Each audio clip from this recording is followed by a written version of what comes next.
Good morning, good morning. I hope everyone has had a nice, easy morning, wide awake. And if you're not, then we'll try to keep you excited, engaged today, because we have an amazing first panel. You can see the stars that we have on screen today, plus me. I will be hosting today. I'm James McKeown from the Global Institute of Sport. We are a sports education institution, and I've been fortunate to work in sport my whole career, so it's a pleasure and a passion to speak to people like these, speak to experts that we have today. We have a very international lineup, and I will tell you a little bit more about each of our guests. Are we all good at the back? All good to go? Okay, thanks very much. So, first of all, let me introduce the lady to my left, Joana Oliveira.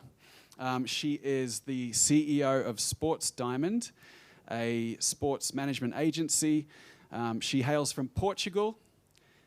She has worked with football talent, with governments, with federations, with the World Cup, and manages the talent to activate and provide partnership opportunities in those events and countries around the world.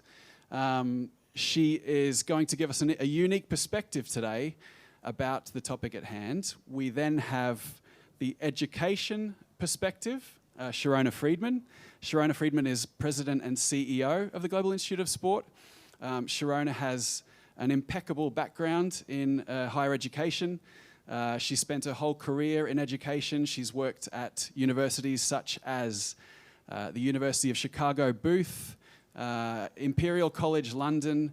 She then transitioned into sports education with the University Campus of Football Business 11 years ago, and now Global Institute of Sport.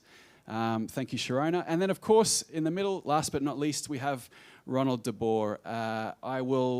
I'll give you his bio, but I'm sure many of you know this already, or a rough summary of his bio. So, played in 2 World Cups, played in 2 European Championships for the Netherlands, 2-time Dutch Footballer of the Year, La Liga champion with Barcelona. He won multiple trophies, including Scottish League champion with Rangers. He won, for our current setting today, he was 5 times Eredivisie champion with Ajax, and of course, the amazing Champions League in 1995, he won with Ajax. And he now works at the club in a coaching capacity. So a big round of applause for everyone on stage, if you could. Thank you. Thank you. To set expectations for today, so the title of the session is Knowledge is Power. And it's a discussion about how to navigate the next step in your career. There's a lot of knowledge here today, so we're going to get that knowledge out of them. And then hopefully it's, for you guys, it's something that you can take away for yourselves, for the clients you manage, for the players that you work with, and to help them navigate their careers and your own career. And especially the transition from playing into a career in sport. So that's what we're hoping to get. There will be time at the end for questions. So save your questions, and then when we ask you in 25 minutes or so, hands up and we'll have someone come with the microphone. We do want to get some knowledge to you, but it's going to be a very relaxed panel. So hopefully we'll get some good stories from football and mixed in with some education for you guys. So after that long introduction, I'll just briefly ask you to tell us a little bit more about what you do at the moment, if that's okay. I will start with you, Joana. Tell us about Sports Diamond and all of the amazing work you do with your agency. Okay. Good morning, everyone, first of all. So Sports Diamond, I started with my background. It came from sports logistics with the internships of Big Selection. Then I was director of First League in terms of brand activation. Then I started to do Portuguese selection match, federation, the organization, then champions, and win up in World Cup and having my own agency. So I deal with a lot of the biggest football stars, legends. Most of my business is working with legends, which I do the commercial part, brand partnerships, government partnership, language match, all that. I work with the big guys, like from Roberto Carlos to our Dutch Wesley Sneijder, that he knows very well, Cafu, all the big names. And it's an interesting job. I love what I do. I put out a lot of passion in what I do. And I love to play with the odds in football. For me, it's what challenged me the most. Amazing. And while we're talking about your careers, incredible talent that you work with, and it gives me goosebumps to think about how your job is just working with that talent. Do you have a favorite moment of your career so far? Yeah, my favorite moments I cannot forget, and it's I think everyone that even watched that match on TV will never forget it. It's the World Cup, the final match. For me, it's one lifetime game, and it's gonna go. I think it's gonna be the best game ever. So it was really amazing to be there. I should also mention, Joana also works with Veridas. Veridas, the official facial recognition technology partner of this event. So visit Veridas while you're here. Yeah, so all of you are scanned in my system. Amazing. Thank you, Joana. Sharona, you have... That system thought that I was my brother, Frank. He exchanged me for my brother. Frank. It's the wrong person on the stage. Sharona, you, tell us a little bit more. We've heard about the education companies you've worked for. Now you moved into sports education. Tell us a bit more about what Global Institute of Sport does, if you could, just for those who don't know. Sure. First of all, I see like several ex-staff in the audience and ex-students and alumni, so it's kind of cool. So some of you might know better than me, but so the Global Institute of Sport, it really, we are what we say on the tin. We teach degrees in sport. So we teach undergraduate and postgraduate degrees in things like football coaching, performance analysis, sports agency, sports psychology, sports marketing, sports media, anything you could imagine. But we don't actually teach you how to play sport, but anything around that. We do university degrees, and we do them all over the world. So we operate in across Europe, Australia, the US, and I'll clarify this early on, Canada, where I'm from.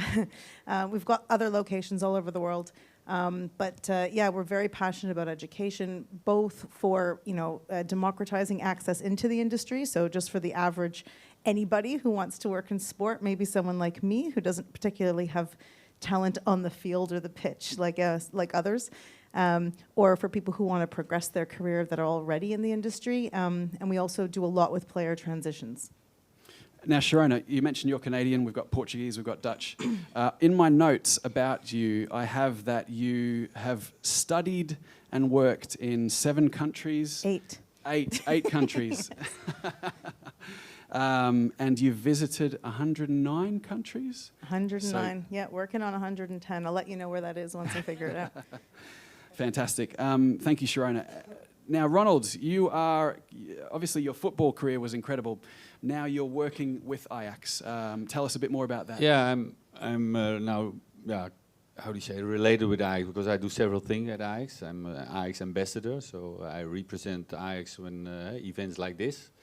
I'm also a youth coach, and we call it a skill coach, so there's more individual coaching. So we try to, especially the biggest talents, we try to give them extra attention and focus on where they can maybe get a little bit better to make them just ready for the next step. Then I'm a football analyst on TV with Ziggo Sport, the big sponsor of Ajax, and I'm also an entrepreneur. How do you say that? I'm owner of Plaza Padel, the biggest growing sport in worldwide, but also in Holland, and also owner of the most beautiful skybox in the Amsterdam Arena. So it's a beautiful place to watch the games. So dad of 6 kids, 5 daughters and 1 boy. So I had to wait till the last time, till the last one. That was a boy. So hopefully we see him back on the pitch. Amazing, a busy man, basically. Yeah. Now, I was going to ask you about the work at Ajax you're doing now, and the team had a bit of a difficult year this year. You can say that, yes. Yeah. Any thoughts about next year? Is the future bright? I always say it comes and goes, and if you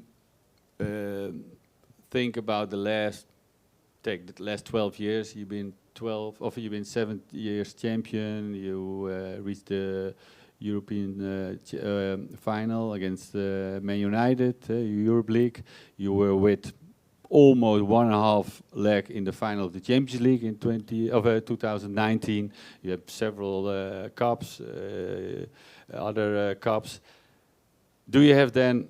Would you sign for that? I think directly. Of course, there comes a moment that it doesn't go well, and of course, when Ajax suffers like this, it's the biggest club in Holland, so everybody has his opinion. So the stress is high, and you have to recover. And that I know they're trying to do the best. And if it's not happening next year, it will happen the following year. But I have the trust and belief that the people who are in charge now, because we made quite a big change, and in the background, Louis van Gaal and Daley Blind are also giving advice, and then we have our Farioli, the new coach, Francesco.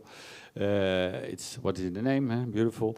And we have a lot of trust, and we will see what happens next year. But I always go with confidence, and it can change so quickly. I think it's in companies you have to stay alert, and if you think you lay back a little bit, because I think that happened a little bit, and that you don't anticipate too quick, because you think, oh, it's going well, because everybody thought I will be the Paris Saint-Germain, the Bayern Munich of Holland. That didn't happen, and I think we are waking up we are woken up very heavily, and we have to see if next year can be a totally different year, hopefully, than this year.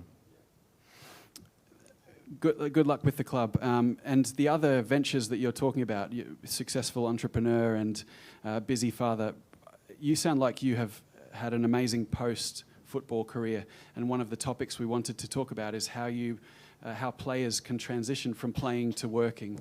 How was that for you? Tell us about your story of when you were playing and your preparation or your change into being your next career. I think it's important that you...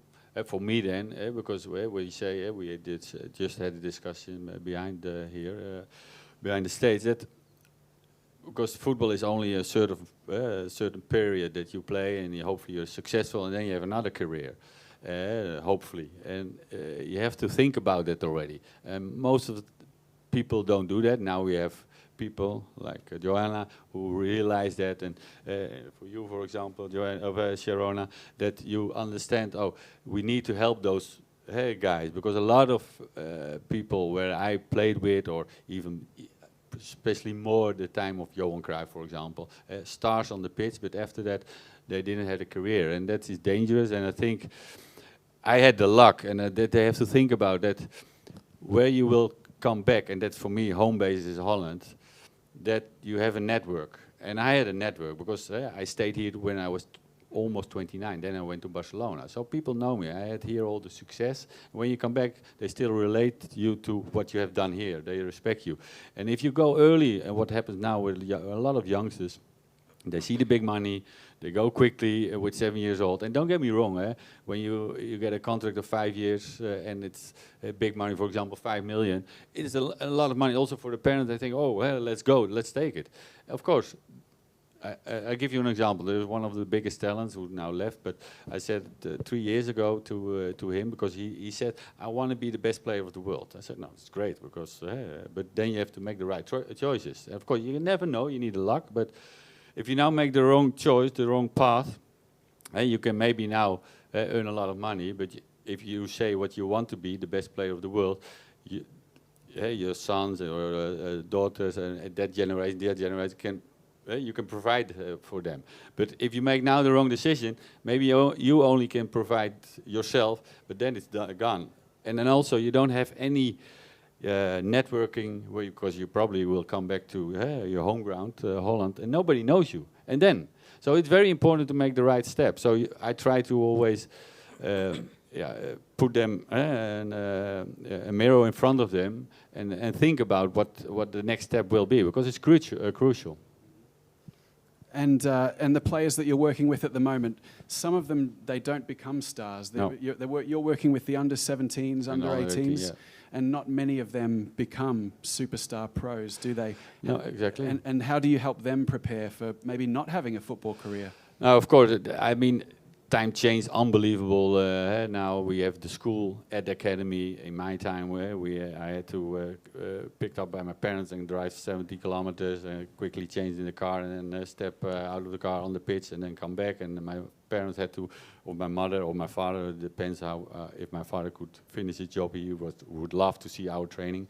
But otherwise my mother had to prepare the food. So it was totally different. Now everything is arranged at Ajax. It's like a 6-star venue always with the food. It's amazing.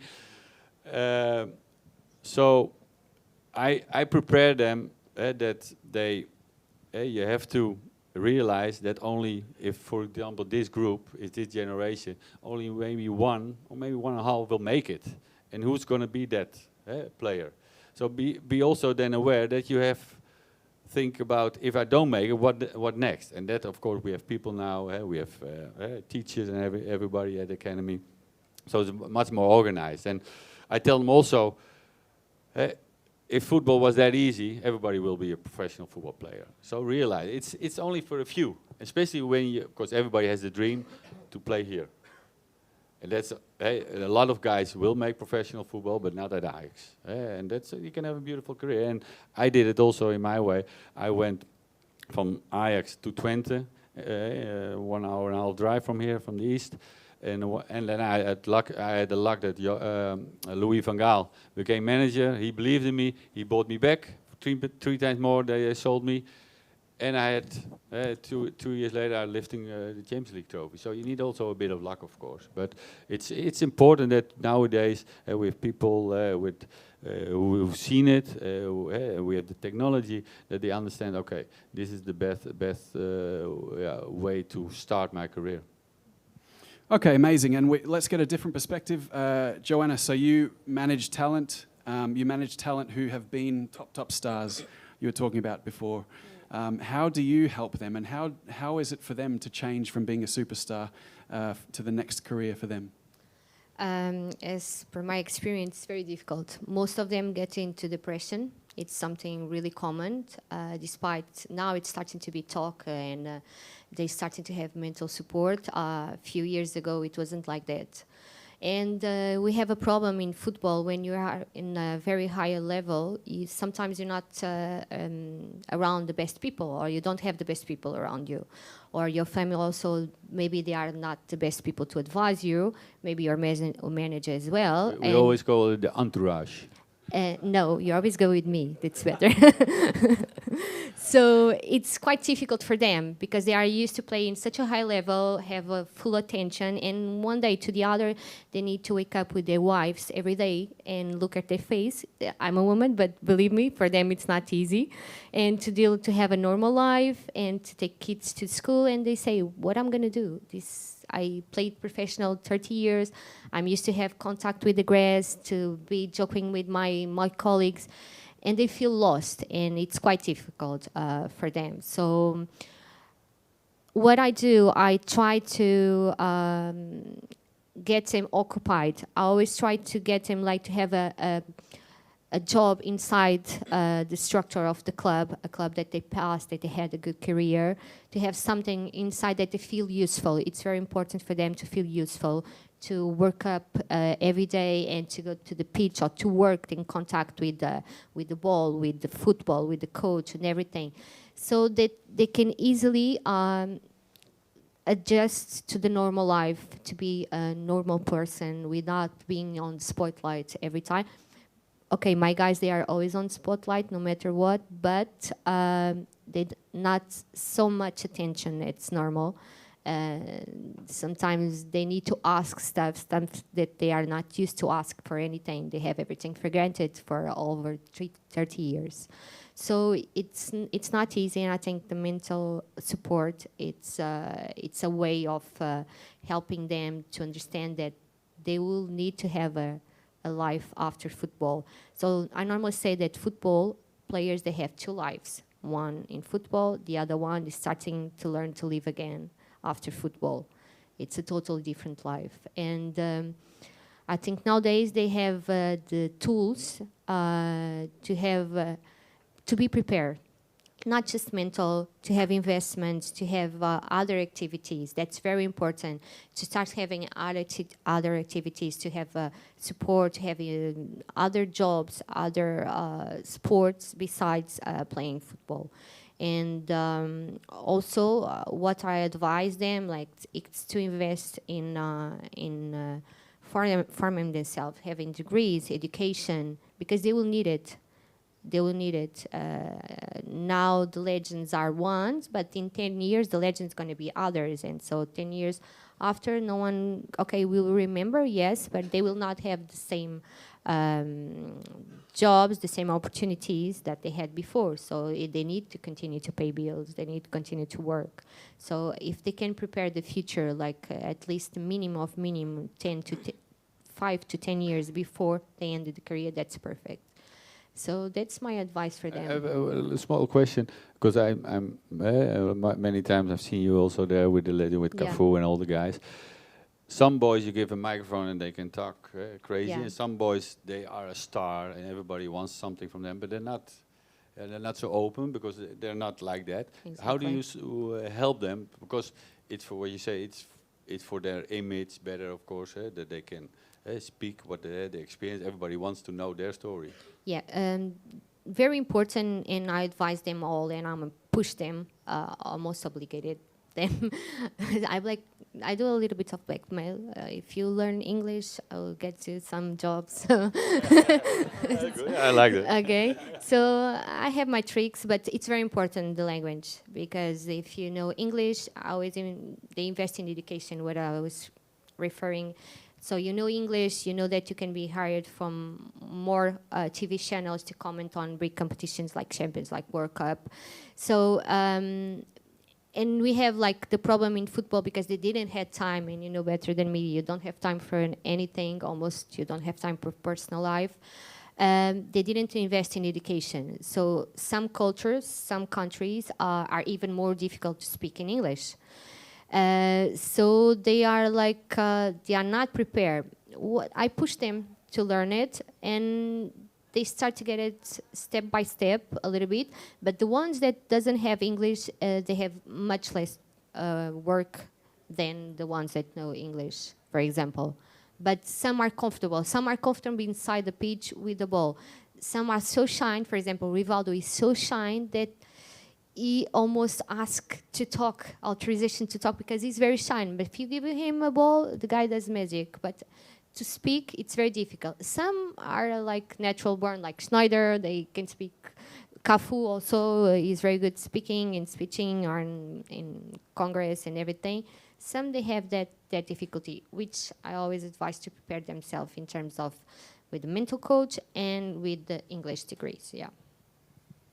Good tips, thank you. I think we're lucky, Sharona, that we were born with English. But Joana was just talking about education, and that's a natural passing over to you, really. You have been an education professional for your whole life. Why do you believe in education? What about the whole industry in general? Well, I often say, you give a man a fish, you feed him for a day. You teach a man to fish, you feed him for life, right? And it's just, I think, the most true saying in the world. And like, I've obviously been sitting here really engaged and listening to the conversation. And, I've watched, in the last 11 years that I've worked in sports education, I've watched numerous Premier League players come through our doors, Women's Super League players come through our doors, MLS players come through our doors, Olympic champions, NFL players, and they come at different stages, right? Some of them actually do, like, they'll do our online degrees, so then when they do have downtime, because they have to be, like resting, it gives them something to do. People like absorbing content, why not a degree, Some people prefer to do things in person. But I think one of the biggest things is the confidence, right? So, having practice. So even public speaking, even though I've been speaking English the vast majority of my life, I used to hate public speaking, absolutely hate it. I think those of you who've known me a little longer will remember, like I used to be scared of getting on a stage. But then I actually took our public speaking course, and then you practice and you practice and you meet people who do a lot of public speaking, and they give you tips. And so you kind of get the knowledge of how to do something. You get the practice of how to do it. And then you get the network around you who's saying, you can do this, And so between that network, and everyone here will know who's their cheerleaders, and who's mentored them or guided them or helped them, and then where they've picked up that knowledge of how to do something. And I think between learning how to do something, practicing how to do something, and having like a system or a network around you that cheerleads you, you can accomplish just about anything. And whilst the ex-players that have come through our doors, you're right, like they'll have all the confidence in the world with a ball at their feet. They might not know actually what or who they are when they're not playing anymore. But the reality is that the sports industry, the latest report that I've seen, it's worth $2.6 trillion US. $2.6 trillion US. There are a lot of jobs and a lot of different things that you can do in and around the sport. I mean, everyone here is doing something in and around the sports industry, and to my knowledge, most of us aren't famous footballers, right? So, I think there's tons of things that you can do. So just, reaching out and trying to practice, to see, do I like this media thing? Do I like this finance thing? Do I like this marketing thing? Do I want to coach? Do I want to do performance? Just realizing that you can try on different careers. And then that formula, in my head, it's that formula, and I've just seen it time and time again. It works, right? Like if you observe and absorb knowledge, whether it's from guest speakers, whether it's from a degree, whether it's from, however, from a mentor, however you absorb your learning. But when you absorb the knowledge and then you apply it, so you're practicing, and then you've got that system around you, it's just I think a tried and tested way to switch careers into something. So I'm passionate about it, as you say, frankly, because I've seen it work like thousands and thousands of times. We've got thousands of alumni around the world, and I guess when you see something working, you become a massive believer, and that's why I get out of bed every day. Yeah. But it's not easy because we are dealing with big egos, and it's an ego world. And for a guy that have everything for granted and doesn't need nothing, and you come to him and say, look, now you need to learn this, now you need to try this, it's not easy for them to adjust. And it's a fact, statistical fact. It's 5 years after they end the career, they tend to lose everything, like almost 90%. So it's a big percentage. I think that's changing, though. I think we've all seen and experienced how bad it's been. And as a result of that, a lot of leagues, a lot of clubs, I mean, player care wasn't something that rolled off the tongue, 5 years ago. Now, we're not the only institution that teaches player care. It's needed. The Premier League has someone in player care in every club. Our partnership with the Premier League, I'll tell you, I've definitely experienced. So players are promoted and, said you should go and do a degree, where one of the options they promote, there's lots of other options. And you're right, a lot of players don't immediately, not at all, right? Not at all, it's not what they immediately, some yes, some no. But I think the fact that we're starting to get in their minds earlier, and they're seeing more examples. They say you can't be what you can't see, and that's usually about, women or diversity. It's also about player transitions. I think in all cases, once they start seeing, Jason Roberts, he's now the Chief Development Officer of CONCACAF. That's pretty cool. Or, present company, he's not playing anymore, but look at the CV that, James just rattled off. I think once people see that often, that trend is starting to shift in this direction. And I also think the statistics do help. The reality is that if you do a degree, undergrad, postgrad, whatever, if you do a degree you're half as likely not to be unemployed. You're 3.5 times more likely to get a great salary, sort of in that 50,000 plus range. So I think data, having examples of people who've gone before them. I'm not telling you of all people who that it happens for everybody, but I do see the trend because they're coming through my doors. And it makes me really happy because I think we all have a role, frankly, whether it's a coach, whether it's an agent, whether it's institutions like mine. I think we all have a role in being those good examples and those good influences so that at least more players are building the skills and the confidence, frankly, and also considering what the world looks like and what's next. And I think that's really important, is that they're at least starting to think about, and hopefully in 20 years from now, this won't even be a conversation, Yeah. I've heard you mention mentors. You've mentioned mentors. Ronald, curious if you had any leaders in your life as a player or any mentors that really helped you throughout your journey. That's James. This is a little bit what you just mentioned, what we know now, and in my time, what I said. My mentor was my father, basically, and he was passionate because he was himself a professional football player. Unfortunately, he got injured, and at that time, getting a big injury, the medical care was not so good. So it was probably his dream also to be a great star, but it didn't happen, and then maybe he reflected to us. So he helped us. So for me, he was my great mentor, and of course, and then you need a bit of luck. And I had coaches like Louis van Gaal. In my eyes, he a sort of second dad for me. That he took me everywhere to Barcelona, Dutch team with Ajax. He brought me back to Ajax. So I had. The feeling that he is so important for me, and he was always very honest. If I, for example, I still remember that I had to come in his office when I came back from Twente, and I was playing in the beginning quite well, and then it went a little bit less, and then he says, "Ronald, come to my office." He says,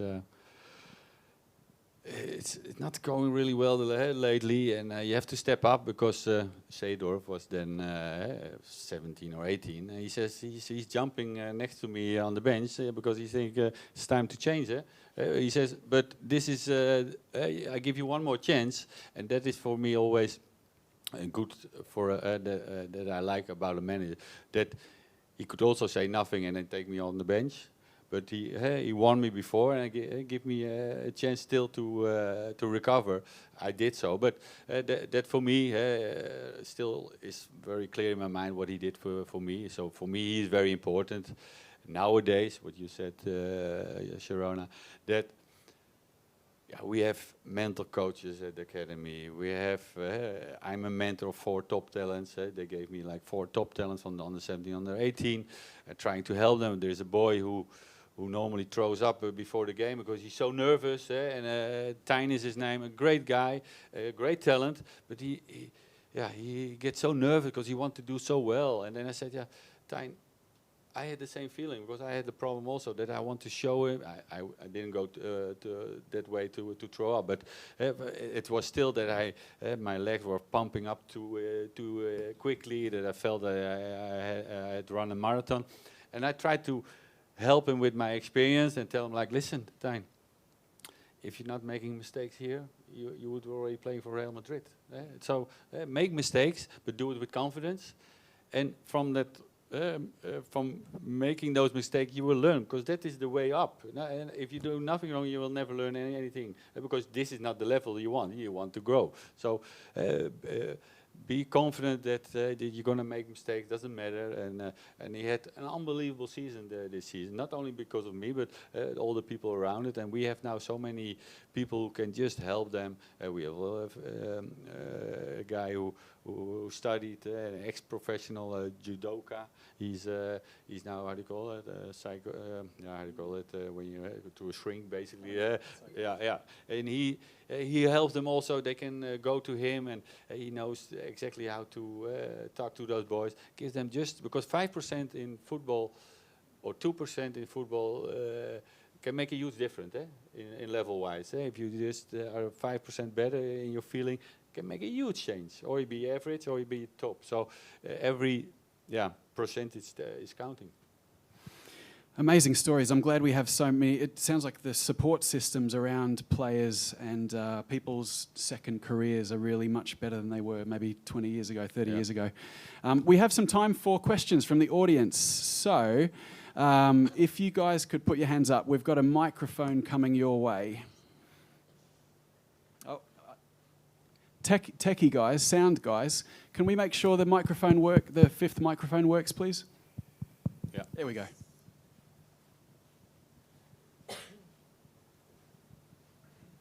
Hi, good morning. Gustavo, Global Player Solutions. My question is for Ronald. Actually, two questions. During your academy years, a part of the technical sessions and the tactical, but do you have memories about your education and the lessons you've got? Have you had notions about how the industry works and the things that you would face in the next years? And the second question is, in your opinion, who should take the lead? You mentioned entourage of the players, which is a nice word to think about. Who should take the lead of educate the player? Is the agent, or there's another role maybe that needs to? Now, first of all, in my time, because what I said, the landscape in football totally changed. What I said, we had, for example, you as a coach, the whole week. And there was nobody else on the pitch, only on the match day. You had a team leader, physio, and that was it. Now we are sometimes with more people on the pitch than players. So you have the data, you have physio, you have performance coaches, you have an assistant coach, a skill coach like me. So it's unbelievable, and everybody trying to help those boys to the next step, because especially when you're 17, 18, the next step, and if you're very good, you already probably make your debut. So it's totally different. And for me, what helped then, now just helping, that I had an unbelievable generation, and that you make sure that you, I always say also to the boys, for example, if I tell, for example, to the group, and you work every day with them, and then I tell, who's the best players, or who are the 3 best players? They know exactly who the best players are. And if you're not in there, I tell them, make sure you come in the top 3. That's your goal now, to make that people say that to you, that you're in the top 3. And that was also in my time. I knew Brian Roy, Richard Witzer, they were the biggest talents. Then I thought, I want to be like them, or maybe even better. And that gave me the willingness and the drive to work every day hard. Now we have so many help in that sense. And the second question was, what was again the second question? Oh yeah, I think. Don't say it's not me. Okay. For me, it's very important, because when you say at 14 they have already an agency nowadays. If you're good, people already are connected with an agency, and I think there's a role for that agency, very important. And you must have the luck that they really are for you there to make the right choice, but also think about the long term. If you have if you are a good agent, you should do that. So that's definitely a role for them. And then we have all the people who are at the club, because they are still kids.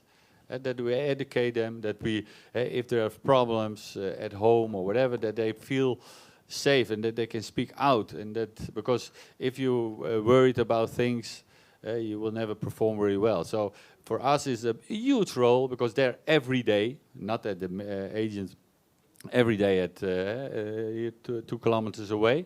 So for us, it's a huge role there for to help them, to guide them, and if they don't make it, even then they have to have the confidence that they step in the world, that I'm ready for the next step, and that is a responsibility for us for sure.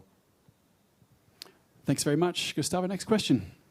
Good morning, everyone. Anna here. I am a mindset coach, and I'm also involved in a project that is to educate athletes with life skills. So it's not the English and maths, but it is the life skills. And I wanted to ask, how much of that is done here? I mean, I'm from the UK, and how much is done here in the Netherlands in terms of advising and match fixing, sending the wrong tweets online, PR, media, so all around communicating in the media and basically player development off the pitch. That is also because social media is here to stay, and we have this phone here. If you don't have it, it feels like you lost an arm. So it's even for us, especially our kids, they're even more involved. And, it's their lifeline, and so it's very important that we are educate the kids, especially already on young age. And we have an unbelievable commercial department, also media department of Ajax, that they understand those things very well, what the effect it has when you do a post or what other things. So now we're also helping that, and we give education in that. They have moments that we talk about those things. But I think also what we also try to do is that realize that to put them in the society. Sometimes they have to. For example, have a day with the cook, who make the food. We have wonderful cooks there, but they have to prepare the food also. So every boy from under 16 or 17 have to also join for one day to prepare the food. So they understand where the food comes from, but also that it's hard work, and that they realize that they appreciate it. Those little things, and sometimes they go here. We're now in the southeast of Amsterdam. And it's a beautiful area here, but also a lot of neighborhoods are not that great here in the South. They're known for that. And those kids have to go there and to see what's the real life, but also help kids who are maybe struggling. They're very vulnerable to go in the how do you call it, the violent scene. And so we try to also give something back to society and especially the region. And those aspects, I think, is very important for the youngsters. Amazing. I think we can do one more. Is there any more? Any more hands? Okay, I have got one more for everyone. The Euros this summer, the men's Euros. We have Portugal represented, Netherlands, and you're Canadian, but I know you work at Wembley, so you're going to represent England. Thoughts, Sharona first. England's chances. I mean, as discussed, if Harry Kane scores lots of goals, we'll win. And if not, we might not win. Yeah. I like it. Joana. I hope that Portugal at least goes to the final. I hope so. We have amazing selection, but we talked about that before, previously. I think France will be in the final. They have amazing selection, which I'm not happy about it, but we have Portugal and France who have something. But France definitely, hope Portugal will be as well. Last major tournament for Cristiano? Yes, last one, yeah. And he will do well? Yeah, he always do well. He's a machine, so. Ronald. Yeah, the Dutch, always one of the favorites. Now, I mean, we're looking good. I mean, of course, Depay and Frankie de Jong are not 100% fit, but it seems like they will be fit for the first game. But I remember Van Basten was not fit in '88. It's not starting against Russia. They lost 1-0. Then he played the second game and started getting better and better. In the end, I remember that goal against Russia again, an unbelievable goal from Van Basten. So I believe in that scenario. But we're not a favorite, what Joana said. I think France, but also England has an unbelievable squad. But Portugal, if you see the name, then you think they should be at least in the final. Problem maybe is Cristiano, but that's we're going to talk later. But no, with all respect, I love Cristiano. He's amazing, but I think that they're now the youngsters are now there. They can maybe do the job a little bit better. But anyway, the Dutch team has a good squad. I don't think nobody will be happy to face Holland. We're in a good shape. So we're a dark horse, and I think we can reach at least the semi-final. I hope for an amazing. But I also want. That's important. You have to be remembered. There are teams that won trophies, but nobody talked about. And for me, it's lasting a legacy. And that is, for example, in '95, what we did. People talk still about that generation, homegrown boys conquering Europe, and that's important. And I want to see a team who wins that you still think, oh, about 20 years ago, oh, you remember that, like in '78 with the Dutch team, even though they didn't win the final. You're totally right. We're lucky to be in this environment of with the history of Johan Cruyff and all the great Dutch teams, including the '90s and the Ajax teams of the '90s. So thank you for being here. Thank you for being on our panel. Hope everyone has a great rest of the day. And thank you for being here. See you around. Thank you very much. Thank you.